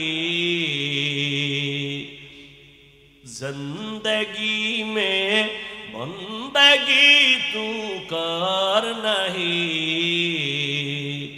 जिंदगी बे बंदगी शर्मिंदा है, जिंदगी बे बंदगी शर्मिंदा है। जिंदगी में बंदगी कुन बंदगी, बंदगी बे जिंदगी शर्मिंदगी। ও পর্দার আড়ালের আম্মা জানেরা, এতক্ষণ আমি আপনাদের সন্তানদেরকে যে কথাগুলো বুঝাইলাম, এগুলো বাস্তবায়নের জন্য আপনার দোয়া, আপনার অবদান ছাড়া হবে না। কারণ এই জমিনে আপনারা হলেন গাছ, আর আপনাদের ফসল হলো সন্তান। ভালো ফল হলে তো ভালো গাছ দরকার। আম্মা জান, আপনার আদর্শের কারণেই তো সন্তান আদর্শবান হবে। গাছ ভালো হলেই তো ফল ভালো হবে। এই জমিনের মধ্যে সময় দিলে একটা কিস্সা শোনাবো, শুনবেন? ভালো করে শুনো যুবক, হেদায়েতের মালিক আমার আল্লাহ এক ছোট ভাই বিয়া কইরা বড় ভাই বিয়া করে নাই। ঘটনাটা অনেক জায়গায় বলি, আজও আমি 5 মিনিটে বলার চেষ্টা করি। ছোট ভাই বিয়া করলো, সন্তান হলো, বড় ভাই করে না। একদিন কয়, ভাইয়া তুমি বিয়া করো না কেন? কয়, মাইয়া ভাই না। বেদা সিং মাইয়ার অভাব। কলেজের গোড়ায় দাঁড়াইলে শত শত মেয়ে, ডানা কাটা ভরি। কেন তুমি মেয়ে পাও না? কয়, না জাতের মেয়ে পাই না। ছোট ভাই ভাবলো মনে হয় যেন একটা সুন্দরী রূপসী একটা সম্ভ্রান্ত পরিবারের মেয়ে চাই। খুঁজা খুঁজা বাইর করছে, কইরা কয়, ভাইয়া ভালো পরিবারের একটা মেয়ে পাইছি। কি? কয়, কলেজে পড়ে, ভালো একটা মেয়ে পাইছি, ইংলিশ মিডিয়ামে পড়ে, বাবা অনেক টাকাওয়ালা। বড় ভাইকে আমি এই মাইয়া চাই না। তো কি চাও এটা কম? এবার ভাই ডাক দিয়া কয়, ও ছোট ভাই শুনো, আমি একটা জীবনে মেয়ে চাই, আমার জীবন সঙ্গিনী হবে যে আমার হাত ধইরা আমাকে জান্নাতে নিয়ে যাবে। কোথায় নিবে? কি যুবক, বিয়া করছো? কোরআন শপথ করছো না? কয়, হুজুর আমার সাথে তো শপথ করছে মাইয়া, জীবনে আর না। আমি বললাম, ওই মাইয়ার সিরিয়াল কত জানোনি? কয়, না। আমি কই, তোর সিরিয়াল যত মাইয়ার সিরিয়ালও তত। তোর সিরিয়াল কত? কয়, 3। 2 মাইয়ার পরে এই মাইয়া। আমি বললাম, আল্লাহর কোরআন সাক্ষী, তোর মাইয়ার সিরিয়ালও 3। 2 ফলার ইজ্জত নষ্ট কইরা তোরে ধরছে, তোরে ইজ্জত হারায়া রাস্তার ফকির বানাবে। কোরআনের আয়াত, আল খবিসাতু লিল খবিসিনা, খবিসের সাথে খবিস। ও যুবক, জীবনে লেখাপড়া করে ডাক্তার হইও, দোয়া করে যাই, আমার দোয়া কবুল হবে না, হবে না, হবে না। তবে এই মাঠে বহু আল্লাহর বান্দা আছে যাদের দোয়া কবুল হবে বলে অন্তর সাক্ষী দেয়। দোয়া করি সবাই আমিন বলিও। আল্লাহ যুবক বাবারে, স্কুলে পড়ো, ডাক্তার হও, আলহামদুলিল্লাহ। ইঞ্জিনিয়ার হও, আলহামদুলিল্লাহ। প্রফেসর হও, আলহামদুলিল্লাহ। তবে আমার ছোট্ট একটা দাবি, বেয়াদব হইও না। তোমার ব্যবহারে যেন কোনোদিন মা বাবা কষ্ট না পায়, তোমার আচরণে কোনোদিন শিক্ষক যেন কষ্ট না পায়, তোমার আচরণে কোনোদিন উলামায়ে কেরাম যেন কষ্ট না পায়। বলবা কেন? জীবনে সফলতার চেয়ারে বসার জন্য দোয়া লাগবে 3টা। মা বাবার দোয়া লাগবে, শিক্ষকের দোয়া লাগবে, উলামায়ে কেরাম মুরব্বিদের দোয়া লাগবে। এরে আমি হাফিজুর রহমানের আমার আব্বা আম্মা কলিজা বইরা দোয়া দিয়া চেয়ারে বসাইছেন, কিন্তু বয়ান করা আমার আব্বা শিখান নাই, আম্মা শিখান নাই। আমার ওস্তাদ শিক্ষকেরা হাতে ধরে ধরে ধরে ধরে আমাকে বয়ান শিখাইছেন। অতএব ওস্তাদ আমার বড় দামি এক দোয়ার সম্পদ। মা বাবার বরদোয়া নিবা না, যদি বরদোয়া লাইগেই যায় মরার আগে পঙ্গু হয়ে যাবি, লেখা রাখ। যদি শিক্ষকের বরদোয়া কলিজায় তোর লাইগা যায়, মরার আগে জীবনটা নষ্ট হয়ে যাবে, বিদ্যার জগৎ থেকে হারিয়ে যাবি, বিদ্যা আর থাকবে না। উলামায়ে কেরামের বরদোয়া যদি কপালে লাগে, চাকার তলে মাথা ঢুকে যাবে, টের ভাবি না। অতএব ডাক্তার হও, অনেক বড় ডাক্তার, এই সিফাগল্লির ডাক্তার না। চরিত্র ঠিক রাখো, দেখবা শুধু বাংলাদেশ না, বিশ্বে তোমাকে ডেকে ডেকে নিয়ে যাবে, হায়ার করে নিবে ডাক্তার, ঢাকার ডাক্তার, বাংলাদেশের ডাক্তার। আল্লাহ সম্মান দিতে কয় সেকেন্ড লাগে, কিন্তু তোমার পুঁজি লাগবে 2টা। সম্মানের ডাক্তার হতে হলে প্রথম পুঁজি সুস্থতা, দ্বিতীয় পুঁজি সুন্দর চরিত্র। আর এই সুস্থতা আর চরিত্র দোনোটাকে জবাই করার একমাত্র হাতিয়ারের নাম মোবাইল। সুস্থ কিন্তু চরিত্র খারাপ, জুতার বাড়ি কোন জায়গায়। ডাক্তার হইল তাসলিমার মতো জুতা খাইয়ে পালাবি, ওই ডাক্তার হয়ে লাভ কি? তাসলিমা সুস্থ, এরপরে জুতা খাইছে কেন? MBBS ডাক্তার, এরপরে জুতা কেন? চরিত্র খারাপ। আর তোমার চরিত্র ভালো কিন্তু অসুস্থ, ডিউটি একদিন করে 2 দিন নাই করে, বাদ দে। তাহলে সুস্থতাও লাগবে 100, চরিত্রও লাগবে 100, আর দোনোটা জবাই করে মোবাইল।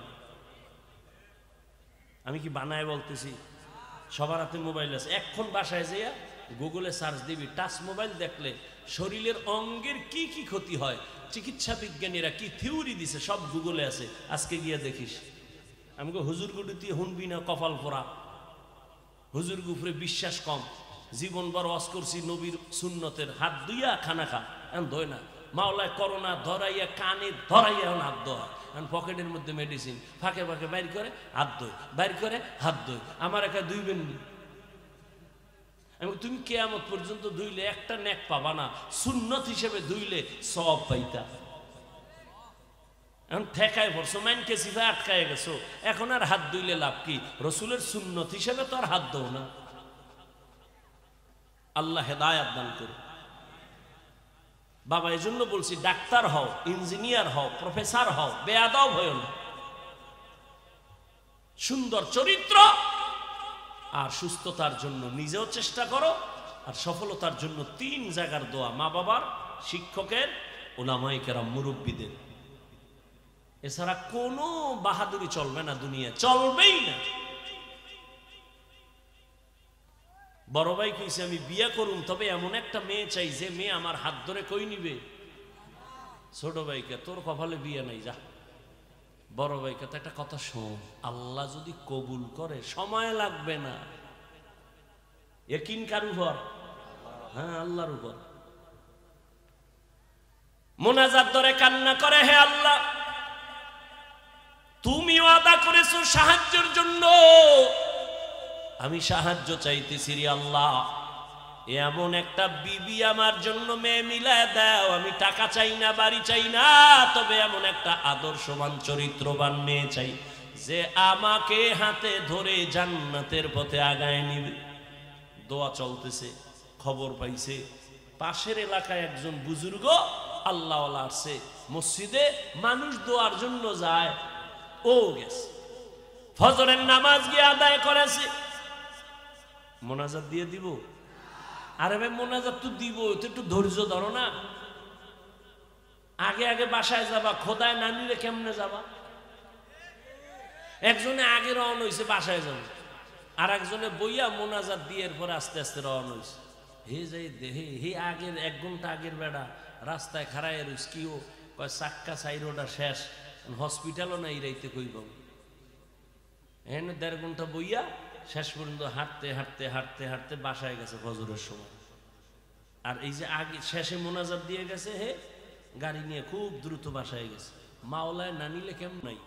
জীবনে তো রাত্র সজাগ থাকছো গুনাহ কইরা, একটা রাত্র কি নেক কইরা থাকছো? আল্লাহ জিগাইলে বলবা হ্যাঁ থাকছি, তোমার জন্যই এই সময় দিছি, নাইলে এখানে কেউ জোর করিয়া ঢুকায় নাই। আল্লাহ তোমার মোহাব্বত এখানে ঢুকছি এবং মোনাজাত দিয়ে গেছি, একটু চোখের পানিও ছাড়ছি। ও আল্লাহ তুমি এই উসিলায় কি মাফ করবা না?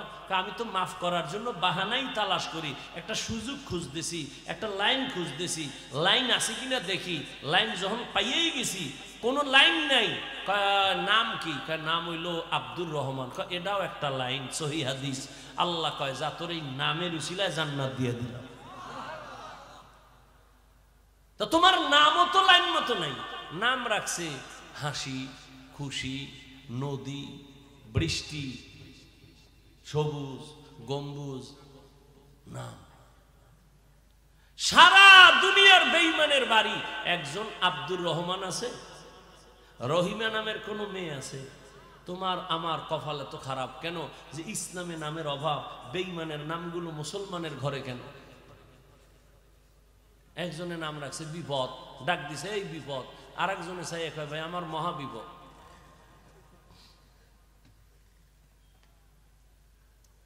আগে সন্তান হইলে দৌড়ে যাইতো বড় হুজুরের দ্বারে, হুজুর একটু খেজুর মুখে নিয়ে দেন আর একটা নাম রাইখে দেন, সুন্দর একটা নাম। এখন লাগে না, ওই যে গজব মোবাইল খুঁজছে, খুঁজে টুজে পাইছে একটা নাম, দুনিয়ার আকাম সাকামের নাম এটা একটা দিয়ে দিছে। আর নাম যখন রাখছে এটার একটা নামের অ্যাকশন একটা আছে। নাম আবু বকর, খুব নরম, নাম ওমর, খুব গরম। নামের একটা বরকত আছে।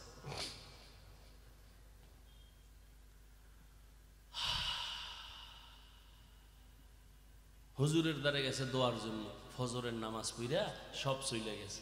হুজুর আমার বাড়ি অমুক এলাকায়, একটু একটু দোয়া করেন। বাবা বিয়া করছো? কয় না। কেন? বয়স কতই? এখনো করো নাই কেন? কয় মাইয়া ভাই না। কি মাইয়া চাও? কয় হুজুর আমি আল্লাহর কাছে দোয়া করি এমন একটা মেয়ে চাই যে মেয়ে আমাকে বিবি হইয়া সহযোগিতা করে জান্নাতের পথে আগায় দিবে। হুজুর কয় দোয়া করি। কথা চলতেছে, হঠাৎ এমন একটা ঘটনা। কার ঘটনা? নামটা শেষে বলবো, গুগলে গিয়া সার্চ দিয়া নাম বাইর করবি। ও দুনিয়ার সন্তান, আর তুই কেমন সন্তান হইলি একটু নিজেরে যাচাই করবি। ঘটনার শেষে নামটা বলতেছি। হঠাৎ মসজিদের বারান্দার বাহির থেকে একটা কচি কণ্ঠে মেয়ের সালামের আওয়াজ। একটা মেয়ে ডাক দিয়া সালাম দিছেন, আসসালামু আলাইকুম হযরত, আমি এই এলাকার মেয়ে, গরিবের সন্তান, দোয়ার জন্য আসছি। হুজুর ডাক দিয়া কয় রে মা, তোমার আব্বা কি করে? কয় নাই। বলে তোমার বয়স কত? এত। কয় বিয়ার বয়স তো পারায় যাচ্ছে, কেন বিয়া করো না রে মা? মেয়েটা কান্না করে বলে হুজুর আমি গরিব, আমি কোথায় একটা ভালো জামাই পাবো? আমার চরিত্র আমি এখনো নষ্ট করি নাই, তবে আমি মোনাজাতে আল্লাহর কাছে বারবার দোয়া করি, আল্লাহ এমন একটা ছেলে আমার স্বামী বানাইয়া দাও যে আমার হাত ধইরা আমাকে জান্নাতের পথে আগায় দিবে। মাওলায় মিলাইছেনি। হুজুর মাঝখানে থাইকা কয় যুবক বিবাহ করবানি? কয় আল্লাহ যদি কবুল করে। হুজুর এবার প্রস্তাব দিলেন, দিয়া দুজনের বিবাহ হয়ে গেল। এক হাতে কোনোদিন তালি বাজে না, বিনা বাতাসে পানি নড়ে না। স্বামী আর স্ত্রীর মন এক না হইলে ওই বাগানে ফুল ফোটে না। দুজন এখন এক মনে। আজান হলে স্বামী কয় নামাজ, স্ত্রী কয় নামাজ। ফজরের সময় স্ত্রী যদি আগে উঠে স্বামীর উঠায়, উঠো নামাজ যেন কাজা না হয়। আবার স্বামী যদি উঠে উঠে আবার স্ত্রীর ডাকে, উঠো নামাজ আদায় করো। ও পর্দার আম্মা জানেরা একটু শুনেন, কেমন মা আপনারাও তো বড় দামি মা। আপনারা তো সাহাবায়ে কেরামদের মায়ের মতো মা, নবীদের মায়ের মতো মা, খাদিজা রাদিয়াল্লাহু আনহার মতো নারী, ফাতেমা রাদিয়াল্লাহু আনহার মতো নারী, আয়েশা রাদিয়াল্লাহু আনহার মতো নারী, ইসমাঈল নবীর মা হাজরা আলাইহাস সালামের মতো দামি নারী, ঈসা নবীর মা মারিয়াম আলাইহাস সালামের মতো দামি নারী। আপনারা তো বেঈমান ফেরাউনের ঘরে স্ত্রীর নাম কি? আসিয়ার মতো দামি। বলে কত বড় বেঈমান ফেরাউন, নিজেরে খোদা দাবি করেছে আল্লাহর বিরুদ্ধে গিয়া, অথচ তার ঘরে আসিয়া এত আল্লাহর আশেকা হয়ে গেল। নবীজি বলেন কিয়ামতের দিন জান্নাতে আসিয়ার সাথে আমার বিবাহ হবে। সুবহানাল্লাহ বলবেন না? এখন একটা প্রশ্ন আসতে পারে, ফেরাউনের বউ এর লগে রসুলের বিয়ে হইব? ইমান আছে ঠিক আছে, কিন্তু এত বড় বেঈমানের বউ? কয় না, বিয়ে হইছে ঠিক ফেরাউনের, কিন্তু এক সেকেন্ডের জন্য আসিয়ার সাথে ফেরাউনের এক সেকেন্ডের জন্য এক বিছানায় শরীরের সাথে টাচ হয় নাই। কেন? আল্লাহ রাব্বুল আলামিন আসিয়ার ঈমানের বরকতে ওই ফেরাউনকে যৌবন থেকে চিরদিনের জন্য একেবারে মুক্ত করে দিছে। ওর জীবনে এক সেকেন্ডের জন্য যৌবন ছিল না ফেরাউনের, একটা সন্তানও নাই, আসিয়ার শরীরে টাচ জীবনে করে নাই।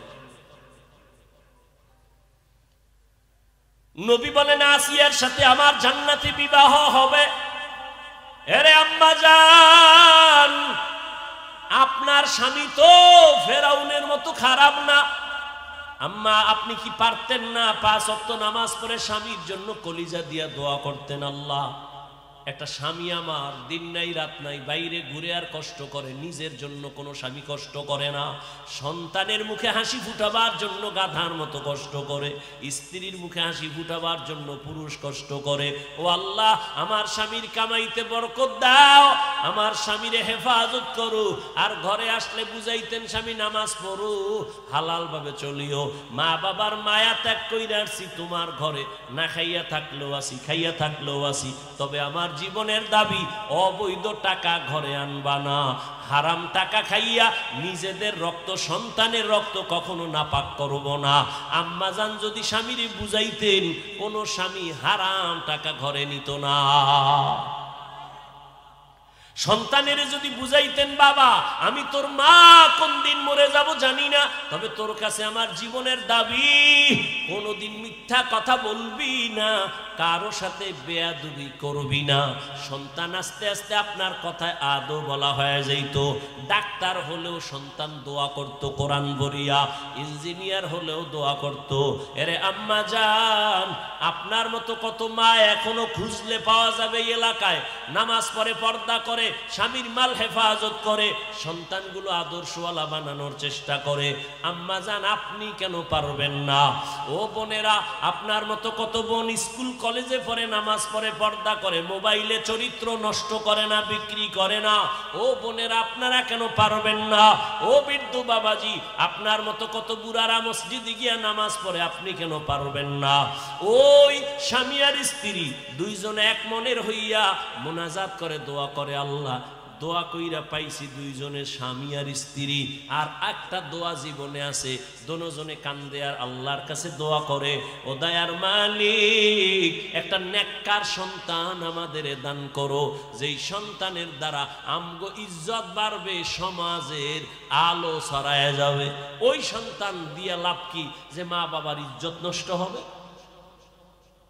আল্লাহ এত দোয়া কবুল করলেন, এই দোয়াটা কবুল করবেন না, এটা হতে পারে না। দোয়া কবুল হয়ে গেছে। নেককার একটা ছেলে আল্লাহ দান করছেন।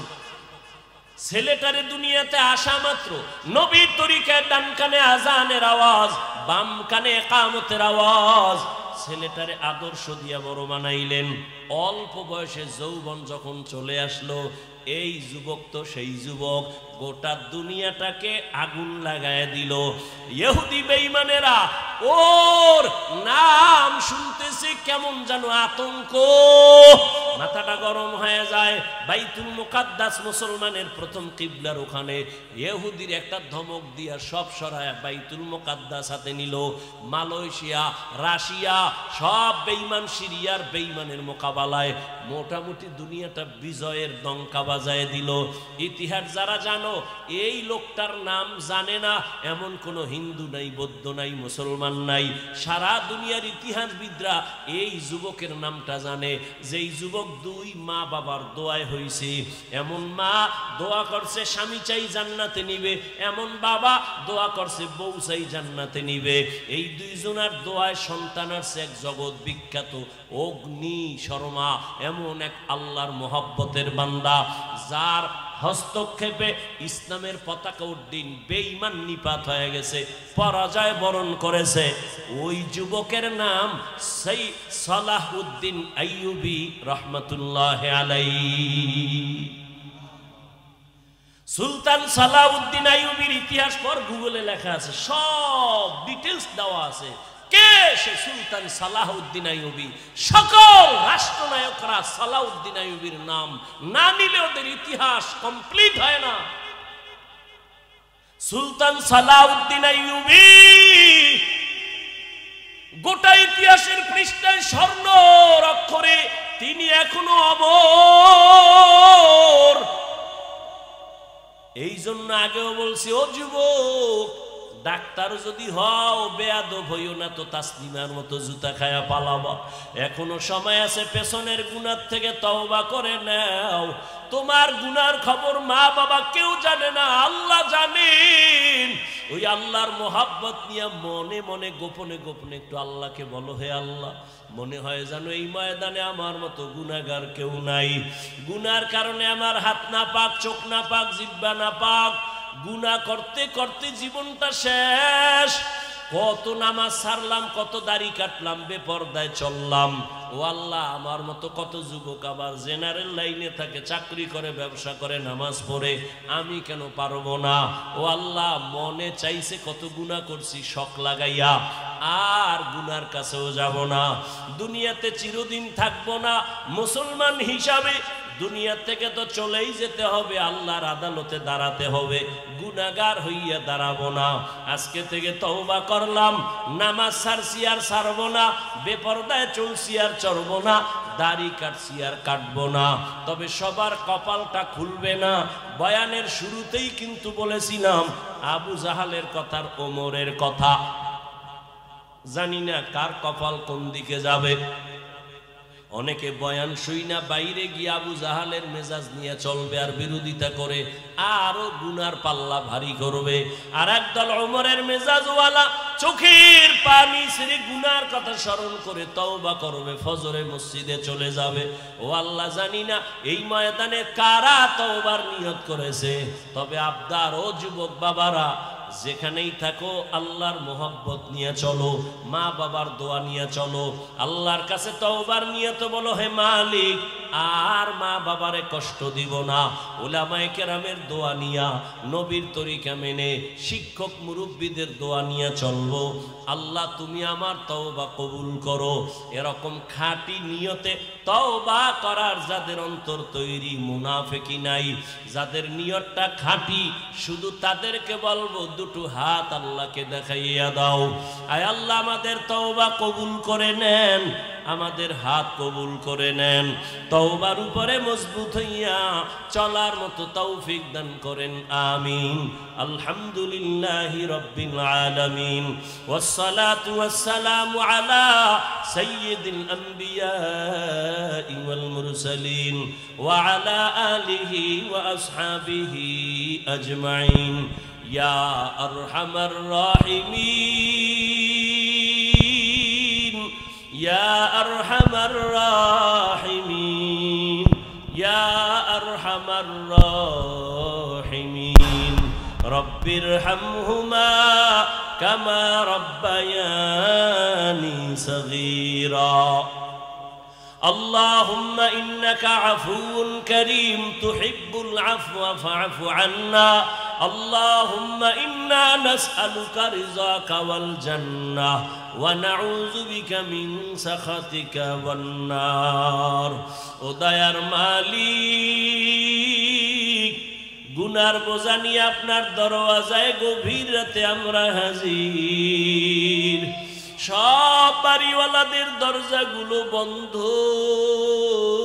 আপনার রহমতের দরজা বন্ধ নাই।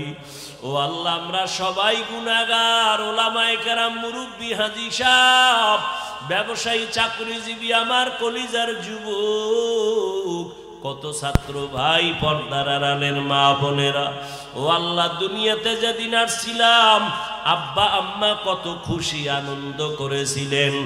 আজকের সেই পবিত্র জীবনটা গুনার দ্বারা নাপাক করে ফেলেছি। ও আল্লাহ, এই বেহেশতের বাগানে তওবা করতেছি, আর গুনাহ করব না রে আল্লাহ। আপনার দেওয়া পানি, আপনার দেওয়া সূর্যের আলো, চাঁদের আলো, জমিনের ফসল, গাছের ফল খাইলাম, কিন্তু আপনার শুকর আদায় করতে পারি